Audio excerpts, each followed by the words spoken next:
Assalamualaikum 6th class. How are you? I hope you are doing well. Open your science book, page number 121. In the previous lecture, we had studied about elements, compounds and mixtures. Now in today lecture, we will study metals and non-metals. Metals क्या होते हैं और non-metals क्या होते हैं.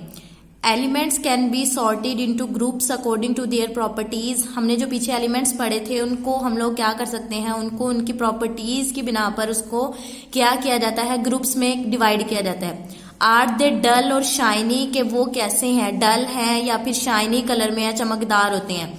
Are they solid, liquid, solid और gas, या फिर उनमें से कुछ लिक्विड फॉर्म में है, सॉलिड फॉर्म में है या फिर गैस फॉर्म में है.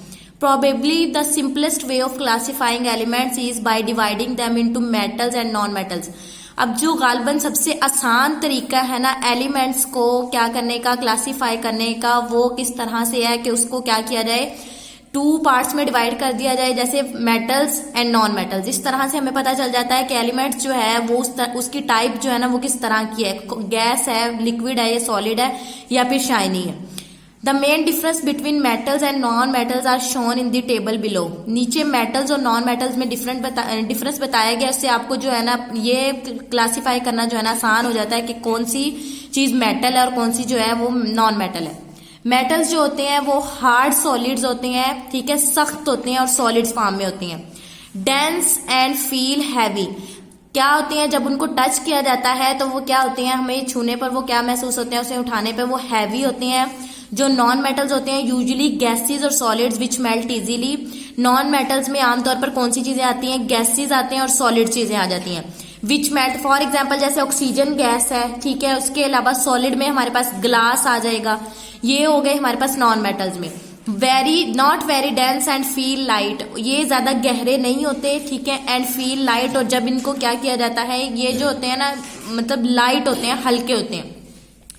मेटल्स में अब क्या है, shiny appearance when polished. Metals को जब पॉलिश किया जाता है तो उसकी जो सरफेस होती है ना वो क्या करना शुरू हो जाती है, शाइन करना शुरू हो जाती है, चमकदार हो जाती है. और जो नॉन मेटल्स होते हैं उनकी अपीयरेंस जो होती है वो क्या होती है, डल होती है. उनका कलर जो है वो क्या होता है, डल होता है. हाई बॉइलिंग पॉइंट, मेटल्स को जब गर्म किया जाता है तो उनके बॉइलिंग पॉइंट जो होते हैं वो क्या होते हैं, हाई होते हैं. और जो नॉन मेटल्स होते हैं उनके बॉइलिंग पॉइंट जो होते हैं वो क्या होते हैं, लो. डिफिकल्ट टू मेल्ट, मेटल्स को मेल्ट करना, पिघलाना जो है वो मुश्किल होता है, क्योंकि ये क्या होते हैं हमारे पास, इसकी एग्जांपल जो होती है ना वो आयरन होती है, सिल्वर और जिंक. इनको मेल्ट करना क्या होता है हमारे लिए, क्या होता है, मुश्किल होता है. और जो नॉन मेटल्स होते हैं वो क्या होते हैं, उनको मेल्ट करना क्या होता है हमारे लिए, इजी होता है, melt easily. Malleable, can be easily bent. Malleable means कि वो आसानी से मेटल्स को क्या किया जा सकता है, किसी भी शेप में उसको बेंड किया जा सकता है, मोड़ा जा सकता है. और जो नॉन मेटल्स होते हैं वो ब्रिटल और पाउडरी फॉर्म में होते हैं, यानी पाउडर की फॉर्म में होते हैं, या फिर वो आसानी से क्या किया जा सकता है, उन्हें तोड़ा जा सकता है. नेक्स्ट है हमारे पास मेटल्स. मेटल जो होते हैं वो गुड कंडक्टर्स ऑफ हीट होते हैं, हीट के अच्छे कंडक्टर्स होते हैं. मींस अगर हम लोग किसी मटेरियल को एक साइड से हीट अप कर रहे हैं ना तो वो ऑटोमेटिकली जो उसकी दूसरी साइड होती है ना वो भी क्या हो जाती है, हीट अप हो जाती है. इस तरह से जो मेटल्स होते हैं वो इलेक्ट्रिसिटी के क्या होते हैं, गुड कंडक्टर ऑफ हीट होते हैं, ठीक है, हीट के अच्छे कंडक्टर होते हैं. जो नॉन मेटल्स होते हैं poor heat conductors, good heat insulator. Heat के इतने अच्छे कंडक्टर ये जो है नहीं होते. Good heat insulator, insulator mean इसमें से हमारे पास हीट जो है वो पास नहीं कर सकती. जैसे फॉर एग्जांपल हमारे पास वुड होता है, प्लास्टिक वगैरह होता है, तो वो क्या होते हैं हमारे पास हीट के इंसुलेटर होते हैं, उसमें से जो हीट है ना वो नहीं गुजर सकती, वो हीट अप नहीं होते. नेक्स्ट है हमारे पास, जैसे फॉर एग्जाम्पल आपने अपने घरों में भी देखे होंगे ना सास पैन वगैरह, तो उनके पीछे वुड का एक हैंडल लगा हुआ होता है. तो वो हैंडल किस लिए लगाया जाता है कि वो जब मेटल जो होती है ना, सिल्वर या मेटल जो भी वो बर्तन है, तो वो हीट अप हो जाता है. अगर उस पर वो वुड का हैंडल ना लगाओ तो क्या होता है, फिर आपके जो हाथ होता है उसके जलने का क्या होता है, खतरा होता है. इस वजह से जो वो मेटल क्या लगाया जाता है उसके आगे, वुड हैंडल, ठीक है. तो वो क्या होते हैं हमारे पास, गुड हीट इंसुलेटर होते हैं. गुड कंडक्टर्स ऑफ इलेक्ट्रिसिटी होते हैं, इनमें से इलेक्ट्रिसिटी इजीली पास कर जाती है मेटल्स में से. जैसे फॉर एग्जांपल कॉपर वायर होती हैं आपके घर में, ठीक है, वो उस तरह से उनमें से जो इलेक्ट्रिसिटी पास कर जाती है. इस तरह से वो गुड कंडक्टर ऑफ हीट होते हैं, और वो गुड कंडक्टर ऑफ इलेक्ट्रिसिटी होते हैं. और नेक्स्ट हमारे पास जो नॉन मेटल्स होते हैं वो होते हैं पुअर इलेक्ट्रिकल कंडक्टर, उनमें से इलेक्ट्रिसिटी जो है वो पास नहीं कर सकती. जैसे फॉर एग्जाम्पल प्लास्टिक हो गया, ठीक है, उनमें से इलेक्ट्रिसिटी, वुड हो गया, उनमें से इलेक्ट्रिसिटी पास नहीं कर सकती। उसके बाद है स्नोरस।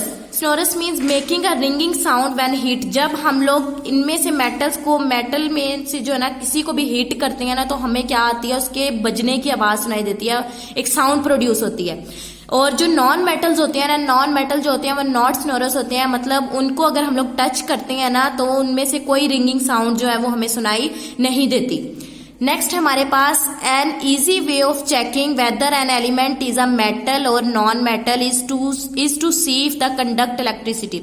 अगर एक आसान तरीका इस तरह से है मेटल को चेक करने का कि वो मेटल है या नॉन मेटल है, तो वो क्या है, इस तरह से होता है कि अगर वो इलेक्ट्रिसिटी को अपने अंदर से गुजरने दे रहा है, जैसे सर्किट में दिखाया गया, अगर ये अपने अंदर से इलेक्ट्रिसिटी को पास करने देगा, बल्ब ग्लो हो जाएगा, तो हमारे पास क्या है कि इट्स मीन ये क्या है, हमारे पास मेटल्स है। अगर इसमें से इलेक्ट्रिसिटी पास नहीं करती तो इट्स मीन ये क्या है, हमारे पास नॉन मेटल्स है। Did you know carbon is the form of graphite can conduct electricity. जो कार्बन है वो ग्रेफाइट की एक क्या है, फॉर्म है, शक्ल है, जिससे हमारे पास क्या पास कर सकती है, इलेक्ट्रिसिटी जो है वो क्या कर सकती है, पास कर सकती है कार्बन में से। ओके, 6th क्लास, अब पेज नंबर 121 के आपके पास क्वेश्चन आंसर है मेटल्स एंड नॉन मेटल्स के। What is the simplest way of classifying elements. Elements को क्लासिफाई करने का सबसे सादा तरीन जो तरीका है वो कौन सा है। Elements can be classified by dividing them into metals and non metals. Elements को कैसे क्लासिफाई कर सकते हैं, उनको किसमें डिवाइड करके, मेटल्स और नॉन मेटल्स में। क्वेश्चन नंबर 2 ए पार्ट है, what does malleable mean. Malleable का क्या मतलब होता है। Malleable means can be easily bent, जिसको आसानी से क्या किया जा सके, मोड़ा जा सके, उसको क्या बोलते हैं, मेलिएबल। नेक्स्ट बी पार्ट है हमारे पास, नेम अ मेलिएबल एलिमेंट, जिसको एक ऐसा एलिमेंट बताएं जिसको आप आसानी से बेंड कर सकते हैं, तो वो कौन सा एलिमेंट होगा, हमारे पास कॉपर।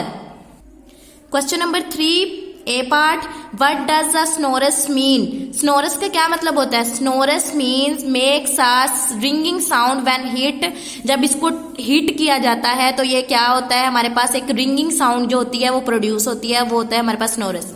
बी पार्ट है हमारे पास, name a sonorous element. Sonorous element कोई ऐसा बताए जिसको टच करने पे रिंगिंग साउंड प्रोड्यूस होती हो, तो वो हमारे पास वो एलिमेंट कौन सा होगा, हमारे पास आयरन, लोहा।